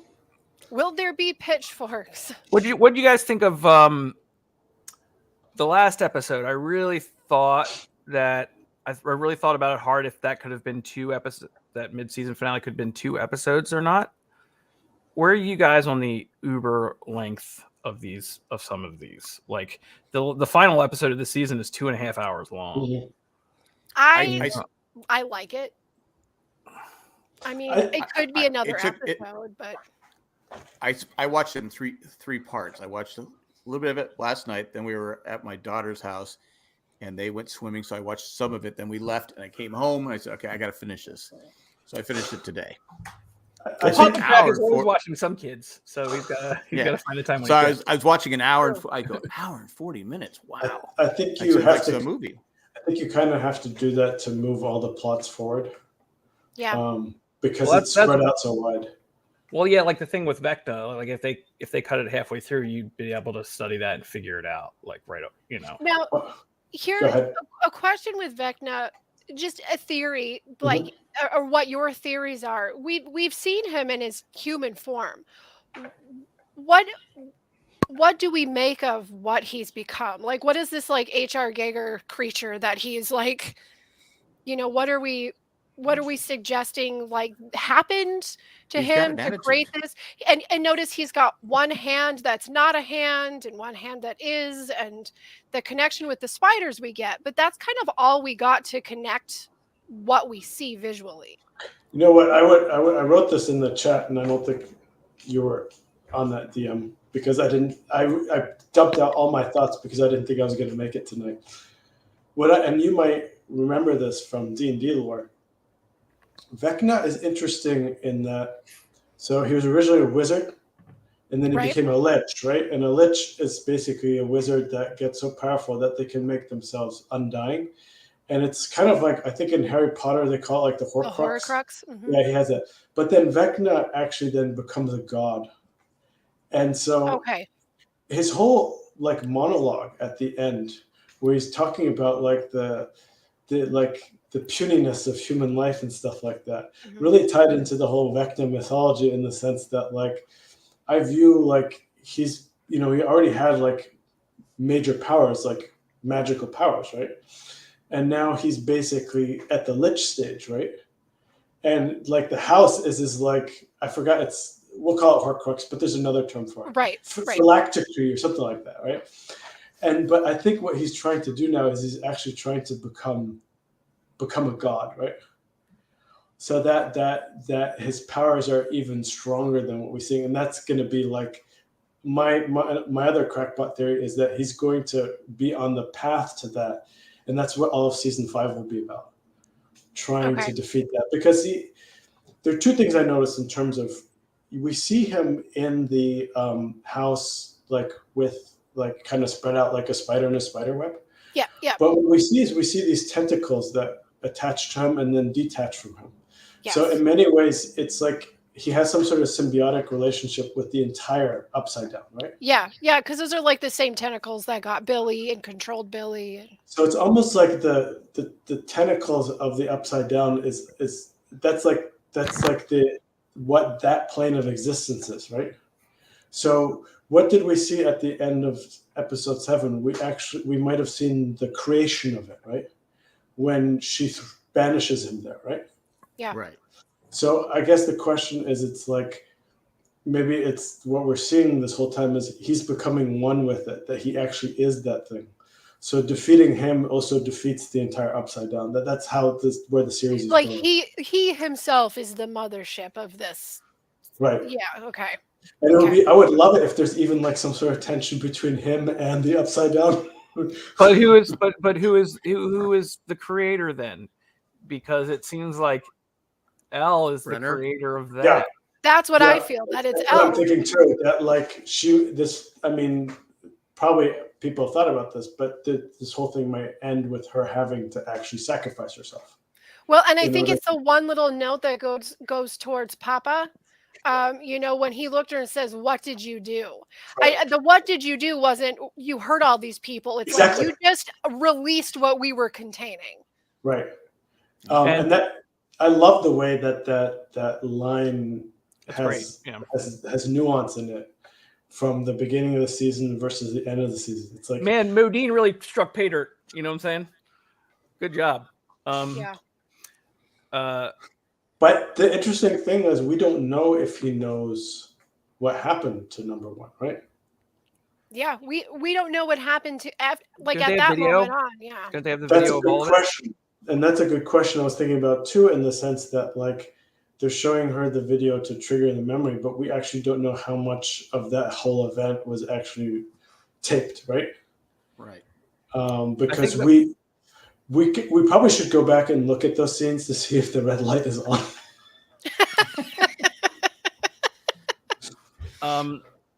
I The, still say the biggest question is, what were the stains on the mattress? Right. We all know what the Like, stains on the mattress were, Jack. We all know.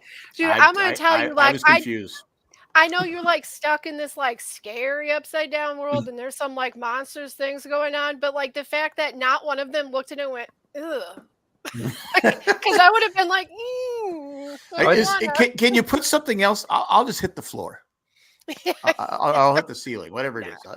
I feel like no, you don't want a trampoline. You'll just bounce right back in. We all agree that the acting up and down is really good, right?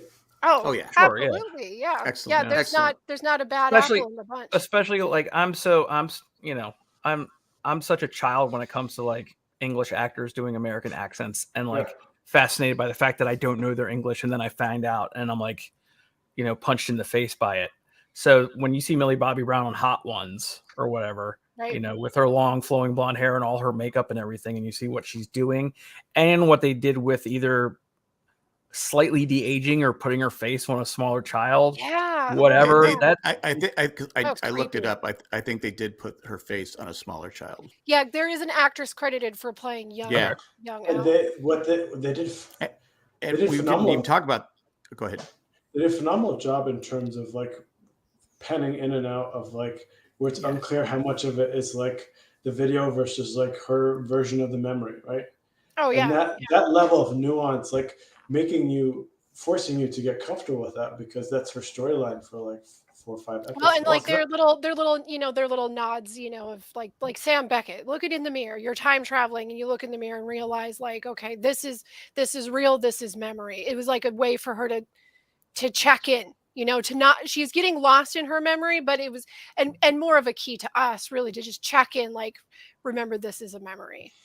just to 'Cause I make know sure she didn't get Swiss cheese brain. Don't want Swiss cheese brain. You're gonna 'Cause I know forget karate. Greatest When TV it- show ever. Let's go. When it first started happening, I was like going, wait. I go, okay, now I see what they're doing here. Because at first I was like going, She looks Yeah. younger and smaller there. She wait, She because was like, it was like bam, bam, bam, bam, bam, bam, bam, bam. It was like sometimes it's going back and forth. You're like, oh, okay, got it. It's like a great medieval painting where they show like the kids really big. I don't want to let it go by that the upside down is. Yeah. It seems like it's stuck on that day, yes, the day that it was Yes, created, yes. because Yep. we know that from Nancy's diary. yeah. That's very interesting. to Was me. it October All that 6th, stuff. 1983? October 14th. It was I was about October to say the 14th. departure. No, it wasn't the 14th. That's Oh, the okay. departure date. No. So yeah, let's go around theories on that, because I mean, Vecna was banished before. Number one was banished before that date, right? But Yeah, it was 70. Was it 79? 79, yeah. The year I was And- born, so And so, what happens in season one, We're a part of the other world. like that would then maybe it's when Will arrives. well, that's what it's all Gets like. locked in when he's there. Oh, Yeah. when Will first disappears. Yes. Yeah. Oh wait, no, it's that. Oh wait, so okay, so it's on the day that Will disappears, not the day that that Vecna was created. Because Nancy Correct. remember that. Right. Right, But- because at the very first episode of season one, it's 1983. Like I don't remember the date, but 1983 sticks. Which is like, it's interesting because like in season one they really did play up, and then season two when they take Will to Hawkins, like that there's something about him, right? Yeah. So Right. that I think that probably the way they add to a story arc is that there's something about him that helped form what the Upside Down is. Because what do we see?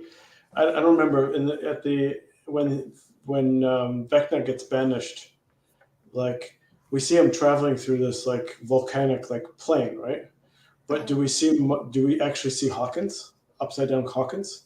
No. No. No. Do we even see his house? I have to go back and check. I No. feel like I we don't see it. remember. Like I feel like at the very end we see it. I don't know. Maybe I'm just making a memory. I don't know. Yeah. I feel like we see the house like coming together. Right. Yeah, and I know that when Nancy's in it, it's the most housey that you see. Yeah, it's not all like MC Escher and yeah. By the way, I loved how they built the house from those pieces that were drawn. Yeah, that was great. when But it Max was also right. kind of reminds me of it gave us the when they were like drawing out the pictures when Max was drawing. And then Nancy was the one who was able to put it together because of the stained glass. Yeah. But it goes kind of back to Will when he had the like scribbling shadow pictures and the whole map of the, that went through the whole house that they put together. And Yeah. I like how they keep bringing that up as a reoccurring theme, like of kids being able to express their thoughts and their emotion through art, and adults being able to solve the problem that way. Because something that adults never do in scary movies is listen to the kids. Right. you And know? and he even Well, says that's that. pretty like, much pretty much life. I mean, Dustin even says it. He's like, when are you guys going to finally just listen to like the smart kid? Right? Yes. Yep. Exactly. Justin's kind of full of himself. And That's great. and when they and when Steve and Eddie acknowledge that, they're like, it's his delivery, isn't it? He's like, right at the light bright thing. I thought that was very funny. Yeah, I definitely like it. I've seen that they're marketing some flashlights. We've got some new Stranger Thing flashlights that are out there for sale. So I'm sure that there'll be something in the news about kids probably, Look doing for evil blood sports with their flashlights. well, make sure you look for that review on geekdadlife.com. Hey, there you go. That's There what you the go. flashlights. Yeah. And you know what? Eddie's guitar. His Warlock that he has. That guitar is being issued. You just got one. Didn't you just get one? Didn't you just get a BC Rich? I didn't. My husband Okay, got okay. the BC. But they are issuing a special edition that looks just like his with the crackle top. It's got the Hellfire logo on it, and it could be yours for just $4,690. Really? They're not even making an Epiphone version of that or whatever. They're it is? Really? they're going to make Only their $4,900? affordable version, but right now, yeah, we've got the Yeah, okay. special edition out. Okay. But we're going to reconnect when the second half comes out, right? Oh yeah, it's July. This is a Right? good. This is a good pairing, right? We need to. Like, does it I come need July to- 1st? Is that when it comes I back? think so. July 4th weekend, right? Yeah, it's July 1st. It's the same week. I didn't know. I'm like going, wait, I better not have to wait 3 more years to find out what's going on. Oh no, it's okay. Volume 2 is on its way, man. Because same week as Westworld. Because Steve is 30 years old. The actor who plays Steve is So 30 years old. When we go back to real quick to Hopper, we have our theories about how they get, how they're going to get back to America or with their crew. Do you think that they're, a Russian has no name soldier that they're with? Like, is he going to make it out alive, or is he going to be? Is he going to be alive? He's still alive as of right now. Yeah, I think Jack and Takar, whatever his name is, that German guy comes with him. Yuri I sat there for 2 episodes going, where have I seen this guy before? And then you remember talking about him. No, he's said in constant something. disguise. You can't recognize him. Just make the list back. Well, he made a facial expression. I go, oh, Game of Thrones. I'm watching him and I'm not falling asleep. What show is this? Oh, sorry. It was me. I'm not highly disappointed by the end of this. What is what's going on? This isn't boring me to death.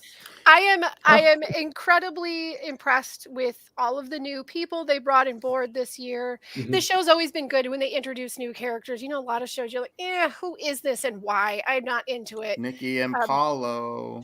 Yes, but they do such great work getting not just the characters that they write, but just getting the right people for these characters. Mm-hmm. And it takes all of 5 minutes to start being like, I am glad that this person's included in the story. I think good shows are learning it's important because, like we said earlier, you can't have a character on a show where you care about people and you go, all right, just kill this person up. I can't stand them. Yeah. It just... And there's definitely people that would disagree, and rightfully so. But the overall census is that good character writing is almost this day and age is more important than good plot. I myself want both things, but as a general audience, people connect with the character. Not they don't get caught up in plot holes and loops, and they just want to know that they care about the people they see on TV. And if they're not interested in them, they don't care about the story. No, and it kills the show. Yeah. Do you guys think I actually stopped watching shows because it's just like, okay. Well, yeah, I mean, this day and age, short attention span. Like Jack used to give them 3 episodes. You probably only give it 90 minutes now. Yeah, it's just like I don't know. Yeah. Or half an episode of Stranger Things. What do you guys think we're gonna lose someone at the end of this season? Someone that's been since the beginning? It could be like Steve because. I mean, how do we explain Jonathan and Nancy? It could be Steve, right? Maybe. To be honest with you, though, I don't think Nancy and Jonathan are the right fit. I have always thought Nancy and Steve are the fit. I think people feel that way. Nancy and Steve would get killed. And Nancy would be like, going, "Okay, Jonathan's okay." Yeah, Nancy. Jonathan's already chosen. Jonathan's already chosen not to go back. He's chosen to stay with his family because they also need him. Yeah. I wouldn't be surprised if Nancy doesn't make it, just because she's actually had like a lot of time, right? A lot of camera time. And the dad would be like, "I have 2 other kids." Yeah. I think shows are kind of afraid to do that. I think if not everyone makes it to the final season, people will be mad. I think that happens. Are there going to be 6 seasons? Characters. 5. 5. So the next July. That's still season 4. Yes. Yep. Okay. Yep. It's just volume 2. Volume 2. It's 2 episodes, Jack. One's an hour and a half, and one's 2.5 hours. They said really? This is spoiler. They said that. You know what? I'm not going to say it. It's a spoiler. Don't say it. But I will. Actually, you know what? My crackpot theory is Nancy doesn't make it, just because of 2 things. Number 1, she's gotten a lot of time, and number 2. The way that she's gotten a lot of time. The way that she didn't seem that fazed by Barb, right? No. I'm gonna say I will piggyback off of what you said, but also include she's gonna have a hard time making it because, girl, you cannot run away from an evil god in a long jean skirt for one. Does she join Becca? But yeah, see, I do think we're going to have some of her music of choice. I feel like it's going to come in somehow because we had that little moment where Ruth was like digging through her things and start digging through her tapes. So I feel like Ruth is going to be the one that knows. No one else is going to know because no one stops to listen to what Nancy cares You- about. You mean Robin? Or Robin. Yeah. Yeah, not Ruth. Did we see what did we see what music she liked? I don't remember what was written on them, but I remember Robin's kind of like, yeah. And then that's when she made the Tom Cruise reference, when she was like, oh, Tom Cruise. Ooh, maybe it'll be just the Top Gun. Why was Nancy getting the backstory? As him as a Right. kid, and she's. Yeah. I mean, so does she join him? Yeah. Mm. So It wasn't like a Total Recall thing where it's gonna be like in the middle of his chest or something. Nancy will pop out. A little I don't know. You know what? I have to get the scoop. Yeah. A little notebook. But she is heartless. So Ugh.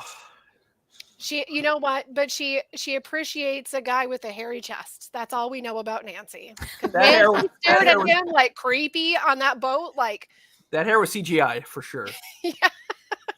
talk about CGI. Yeah. All right, so Anything? there's one Go ahead. little Easter egg I found that actually no one else wrote about.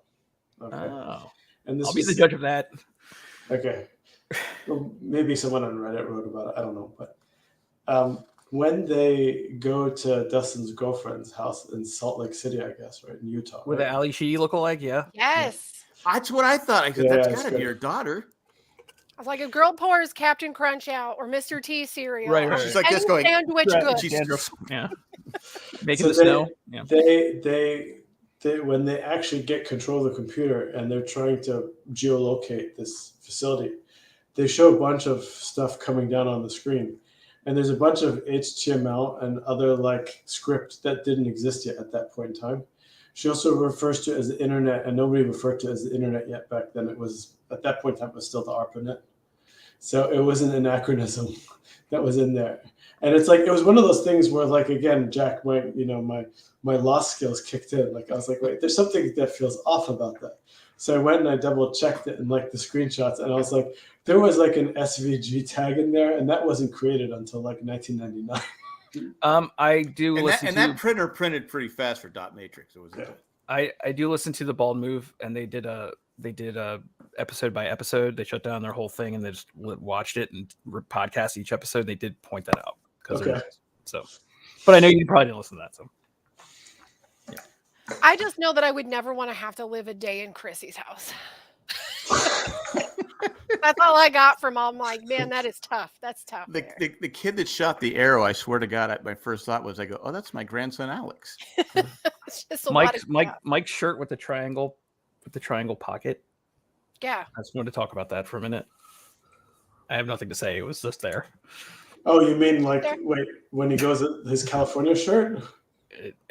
Whatever shirt he was wearing when he went to that house, to the Mormon house, right? It was a Mormon house in Yeah. Salt Lake City with all the kids. I'm assuming so. I just watched Under the Banner of Heaven too, so that's another subject. Right? Exactly. I like that. I like that Chrissy's father is basically like Mormon Mr. Wheeler. It's like the same dude. Totally. They're all Mr. Wheeler, remember? He stole that computer and set it up for himself pretty quickly. Yeah, he did, right? I like how he just hauls it out of there like it's mine now. But that's kind of a bit of a retcon too, because her room in that when we first introduced to her last season is like a perfect princess room. Yeah. And now the house is just a mess. Anyway. It was a chaotic mess. Well, look at And the Alex kids. I still mean, at it's the helm. crazy. Yeah. He must have have like 85 kids, right? And the last time we saw that group of kids, Mike and Jonathan and everything, they caught Argyle with Ali Sheedy in the back of the of the van, and that's the last we see of them. That's like they weren't in the 7th episode at all. I really want to know if Argyle left his Tombstone pizza box. You know, where Right. Here lies Agent Dude or whatever he wrote. Like, I want to know if they like allowed him to leave that. I feel like I really hope that they didn't. That was a crazy action scene though. Yeah, I was gonna That say insane. I really enjoyed that scene. It was great. Yep, it was really, really good. Especially because like the FBI agents move so slowly. but they're like, Well, it was like licking Miami every Vice. shot. Yeah. It was like Miami Vice. You got Crockett and Tubbs with handguns, and the bad guys always had automatic weapons, but yet they could never kill Crockett and Tubbs. And they go boom, one shot, and but they're. It Same also thing. says something, in all of these storylines that we've seen and the things that these groups of kids have gone through. There's this common thing we see in any sort of like Goonies, any sort of movie that has like kids on some crazy adventure and there's something like real wild and scary that happens.